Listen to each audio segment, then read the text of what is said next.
n'a que des effets positifs sur le développement de l'enfant. Les recherches vont souvent dans le même sens.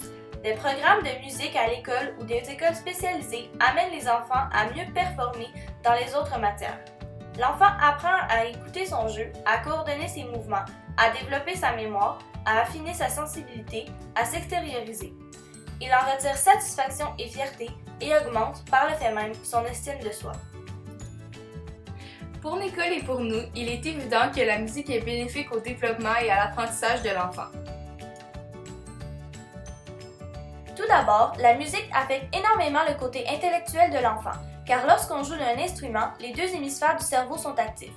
La musique développe donc le cerveau ainsi que la concentration et améliore l'autodiscipline de l'enfant. De l'an 2000 à 2002, Jonathan Bolduc, qui possède une maîtrise en didactique du français et psychologie du langage, a fait une recherche expérimentale sur 6 groupes de maternelle. La moitié recevait le cours de musique offert par le ministère et l'autre un programme un peu plus poussé.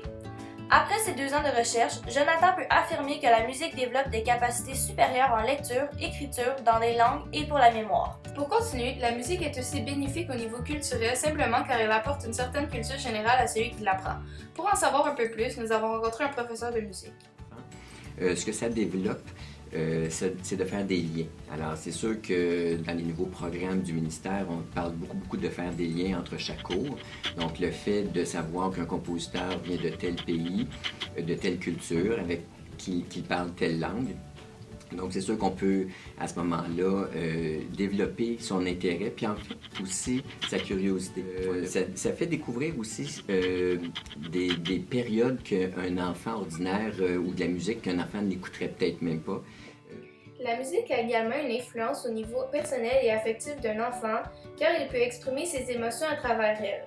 En effet, l'intensité varie d'une pièce à l'autre, donc, dans certains cas, l'enfant doit s'adonner à ses émotions, faire preuve de sensibilité et de vulnérabilité afin d'interpréter correctement la pièce. En s'exprimant ainsi, l'enfant réussit à créer un certain équilibre émotionnel qu'il ne pouvait peut-être pas atteindre sans la musique. Aussi, se produire devant des proches peut être très valorisant et satisfaisant. En partageant son travail musical avec sa famille par exemple, il peut acquérir confiance, contrôle et estime de soi, assurance et développer une meilleure communication. Tous ces bienfaits réunis aident également à former la personnalité encore indéfinie des jeunes. Donc, c'est sûr que ça développe beaucoup de confiance parce qu'il se joue en groupe, il apprend en groupe aussi. Dans une école comme la nôtre, une école à vocation musicale, les enfants à tous les jours viennent à un cours de musique, puis ils développent le fait d'écouter d'autres, d'écouter beaucoup de consignes aussi. En conclusion, les capacités intellectuelles, la culture générale et le contrôle émotionnel d'un enfant peuvent se développer facilement grâce à la musique, ce qui est bénéfique à l'évolution de l'enfant dans la vie de tous les jours. Croyez-vous que la musique puisse également faire une différence aussi importante chez les adultes?